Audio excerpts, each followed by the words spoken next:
Hello friends, welcome back to my channel. आज हम देखेंगे क्लास 9th क्षितिज बुक का अध्याय 12 मेघ आए पाठ का।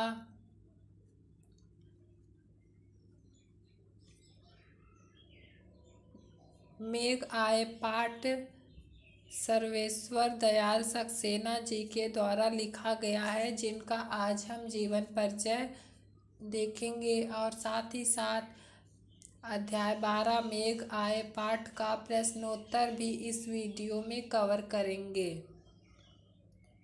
जीवन परिचय। सर्वेश्वर दयाल सक्सेना। सर्वेश्वर दयाल सक्सेना का जन्म उत्तर प्रदेश के बस्ती जिले में सन 1927 में हुआ। उन्होंने इलाहाबाद विश्वविद्यालय से उच्च शिक्षा ग्रहण की।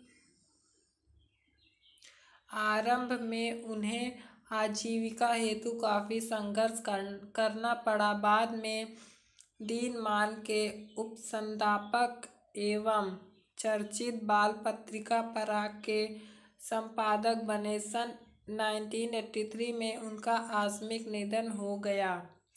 काठ की खटिया, बांस का पुल, एक सूनी नाव, गर्म हवाएं,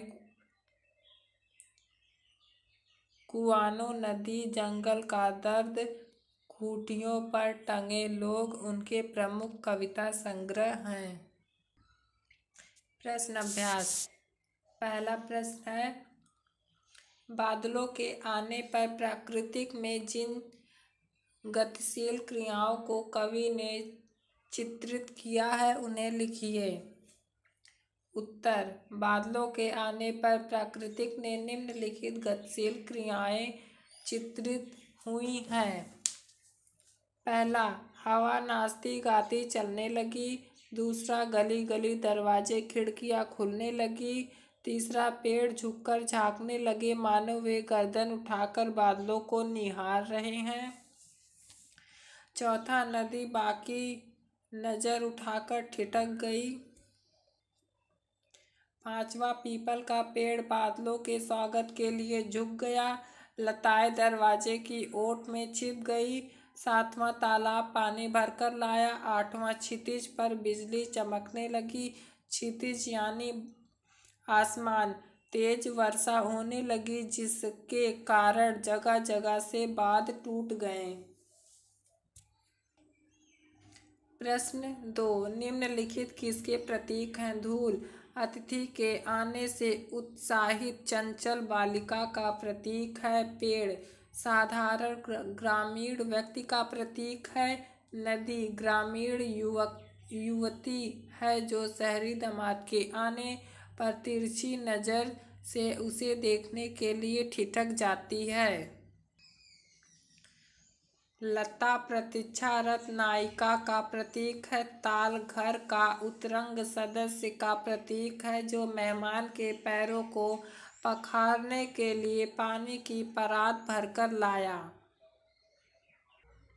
प्रश्न 3, लता ने बादल रूपी मेहमान को किस तरह देखा और क्यों? उत्तर, लता ने बादल रूपी मेहमान को दरवाजे की आड़ से छिपकर देखा।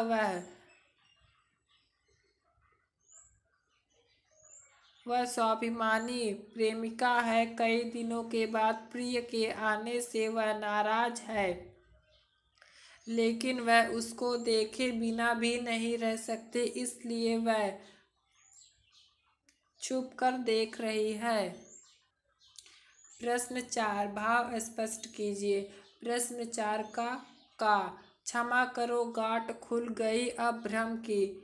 लता रूपी नायिका ने सोचा था कि बादल रूपी नायक उसे भूल गया और वह नहीं आएगा। बादल के आने से उसके मन का यह संदेह दूर हो गया, इसलिए वह क्षमा मांग रही है। भाव यह है कि व्याकुल ग्रामवासियों ने यह सोचा था कि बादल नहीं बरसेंगे, परंतु बादल के बरसने से उनका यह संदेह दूर हो गया। खा बाकी चितवन उठा, नदी ठिठकी, घूंघट सरके। उत्तर, बादलों के आने से नदी मस्ती के साथ बहने लगी। उसका पानी साफ नजर आने लगा। भाव यह है कि गांव की नववधुएं मेहमान को तिरछी नजर से निहारने लगी। वे अपने घूंघट खोल खोल कर उसे देखने लगी। प्रश्न 5। मेघ रूपी मेहमान के आने से वातावरण में क्या परिवर्तन हुए? उत्तर। मेघ के आने पर प्रकृति में विभिन्न विभिन्न परिवर्तन दिखाई देते हैं। ठंडी हवा चलने लगती है, ताल में लहरें उठने लगती हैं, बादलों में बिजली चमकने लगती है, प्रकृति में परिवर्तन होता है, सारा दृश्य एकदम बदल जाता है। प्रश्न 6।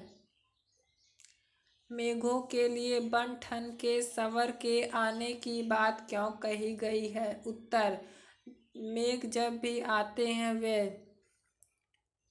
धूम मचाते हुए आते हैं। बादल की गर्जन एवं बिजली की चमक सामान्य रूप से उनके साथ रहती है। इसलिए कवि ने कल्पना की है कि वे अपनी पूरी तैयारी करके अपना पूरा लाव लश्कर लेकर चलते हैं और उनके आने की खबर पहले से लोगों में रहती है। प्रश्न 7। कविता में आए मानवीकरण तथा रूपक अलंकार के उदाहरण खोजकर लिखिए। मानवीकरण अलंकार। मेघ आए बड़े बन ठन के संवर के, आगे आगे नाचती गाती बयार चली। पेड़ झुक झाँकने लगे, गर्दन उचकाए, धूल भागी घाघरा उठाए, बाकी चितवन उठा, नदी ठिठकी घूंघट सरके। बूढ़े पीपल ने आगे बढ़कर जुहार की, बरस बाद सुध लिन्ही बोली, अकुलाती लटा ओट हो की वार की, हर्षाया ताल लाया पानी परात भर के। रूपक अलंकार। क्षितिज अटारी गहराई। प्रश्न 8। कविता में जिन रीति रिवाजों का मार्मिक चित्रण हुआ है उनका वर्णन कीजिए। उत्तर। मेहमान के आने पर सभी ग्रामवासियों का उत्साहित होना, खुशी और प्रेम पूर्वक स्वागत करना, स्त्रियों का मंगल कामना करना, नववधुओं द्वारा घूंघट की आड़ से तिरछी नजर से देखना, मेहमान के लिए पानी भरी परात लाना आदि अतिथि सत्कार संबंधी रीति रिवाज विभिन्न भावों के रूप में चित्रित हुए हैं। प्रश्न 9। कविता में कवि ने आकाश में बादल और गांव में मेहमान यानी दामाद के आने का जो रोचक वर्णन किया है उसे लिखिए। उत्तर। मेघ आए कविता में मेघों के अनेक आने का वर्णन गांव में सज धज कर आए शहरी मेहमान के रूप में किया गया है। वर्ष भर की प्रतीक्षा के बाद मेहमान के गांव में आने पर प्रसन्नता, आदर, उत्कंठा और उल्लाहना के वातावरण का वर्णन है। शहरी मेहमान के आगमन पर सारे गांव में खुशी की लहर लहर दौड़ गई। शहरी पाहुन के आने पर हवा चलने लगी। हवा नाचते और गाने लगी। घरों के दरवाजे और खिड़कियां खुल गए। लोग पाहुन को देखने के लिए उमड़ पड़े। गांव के बड़े बूढ़े पीपल के रूप में आगे बढ़कर मेहमान का स्वागत सत्कार कर रहे हैं। यहाँ सत्कार में आधा ता होगा। गांव की स्त्रियां उसे तिरछी नजरों से निहार रही हैं। उसकी व्याकुल प्रियतमा संकोच वश किवाड़ की ओट लेकर मेहमान को देरी से आने के लिए उलाहना देती हैं। परंतु मिलन की घड़ी में सारे भ्रमों का निराकरण हो जाता है। प्रिय से मिलने मिलन होने पर प्रेम के अश्रु निकल पड़ते हैं, अश्रुधारा बहने लगती है अर्थात बारिश होने लगती है। प्रश्न 10। काव्य सौंदर्य लिखिए। पाहुन ज्यों आए हों गाँव में शहर के, मेघ आए बड़े बन ठन के सवर के। उत्तर। बादलों के सौंदर्य को मनोहारी ढंग से बताया गया है।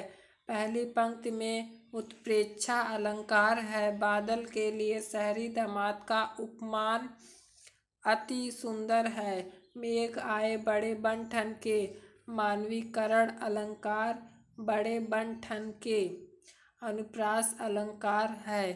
Thank you.